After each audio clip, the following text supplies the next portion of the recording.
नमस्कार दोस्तों। पुस्तक दिल से दिल तक, अध्याय 32। पूर्वाग्रह से मुक्त रहें। एक 40 वर्षीय व्यक्ति जिनका कद करीब 5 फीट 6 इंच और वजन 150 किलो था, हमारे अस्पताल में आए। इतनी भारी भरकम काया वाले व्यक्ति को कई तरह की शारीरिक बीमारियां हो सकती हैं। वे इमरजेंसी में आए और उन्हें बताया कि उनकी सांस सुबह से फूल रही है, उन्हें बेचैनी भी हो रही है। उस दिन मैं काफ़ी व्यस्त था। मुझे जब इमरजेंसी के डॉक्टर ने मुझे बुलाया तो कुछ समय बाद वहीं जाकर मैंने उन्हें देखा। एक जीवन शैली विशेषज्ञ भी होने के नाते मैं फिटनेस, एक्सरसाइज और आहार विहार की बातें भी सबको समझाता रहा हूँ। जाहिर है, उस व्यक्ति को देखते ही यह विचार मुझे कौंधा कि उनकी तकलीफ की खास वजह उनका मोटापा ही है। मैंने उनसे कहा कि इस मोटापे और वजन के साथ तो आप थकेंगे ही और सांस भी फूलेगी। लेकिन उनका जवाब था, डॉक्टर साहब, मुझे आज सुबह से ज़्यादा तकलीफ़ हो रही है। बहरहाल हमने उनकी कुछ जांचें करी, लेकिन देखते ही देखते मरीज़ की स्थिति बिगड़ती गई। उनका ऑक्सीजन स्तर भी कम होता गया। ईसीजी जब करा गया तो मुझे वो सामान्य ही दिखाई दिया। कुछ समय बाद उनकी स्थिति में सुधार न देखते हुए हमने दोबारा ईसीजी किया। अब हृदयघात के स्पष्ट लक्षण आए। उन्हें पसीना आ रहा था और चेहरे पे बहुत भय दिख रहा था। कोरोना के समय किसी भी मरीज़ का आकस्मिक उपचार बहुत मुश्किल था। कोरोना टेस्ट हाथों हाथ संभव भी नहीं होता था और सीटी स्कैन के लिए पर्याप्त समय भी नहीं था हमारे पास। मैंने परिवार से सलाह करके उन्हें कैथ लैब में शिफ्ट किया। उनके वजन की वजह से यह काम भी जटिल था। उन्हें एक बिस्तर से दूसरे बिस्तर पर लाना भी एक चुनौती थी। 150 किलो के व्यक्ति के लिए किस मात्रा में दवाइयाँ माकूल होंगी, यह निर्धारित करना भी टेढ़ी खीर थी। बहरहाल हमने उनकी एंजियोग्राफी की जांच की। वास्तव में उनकी बाईं नस पूरी बंद थी, अतः तुरंत एंजियोप्लास्टी किया गया।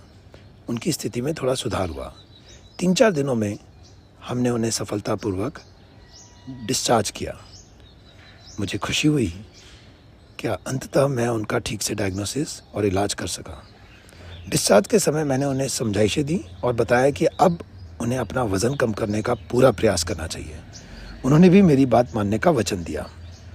फॉलोअप में यह व्यक्ति करीब 6 हफ्ते बाद पुनः मेरी ओपीडी में आए। इस बार उन्होंने कहा कि डॉक्टर साहब, मुझे कुछ दिनों से थकान और बेचैनी हो रही है।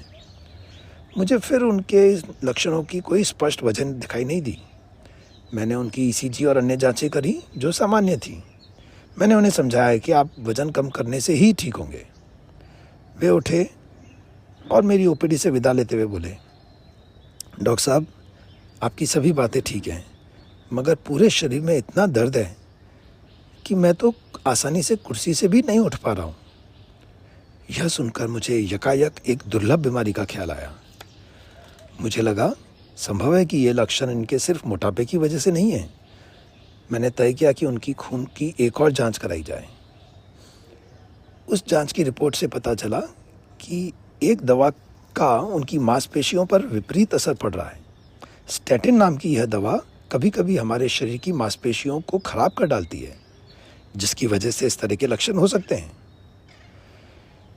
यह जांच बहुत खराब आई और रेब्डोमायलिसिस नाम की एक जानलेवा स्थिति का डायग्नोसिस हुआ। मैंने उन्हें पुनः तत्काल भर्ती किया और अपने किडनी के डॉक्टर की सलाह से उनका इलाज शुरू किया। सुखद परिणाम यह रहा कि वह कुछ ही दिनों में पूरी तरह स्वस्थ होकर डिस्चार्ज हुए। फॉलोअप में वे जब आए तब 2 माह में उनका 10 किलो वज़न कम हो चुका था। उन्होंने मुझे बहुत धन्यवाद दिया और कहा, डॉक्टर साहब, आपका परामर्श मानकर अब मैंने निश्चित किया है कि मैं अपना वज़न लगातार कम करूँगा।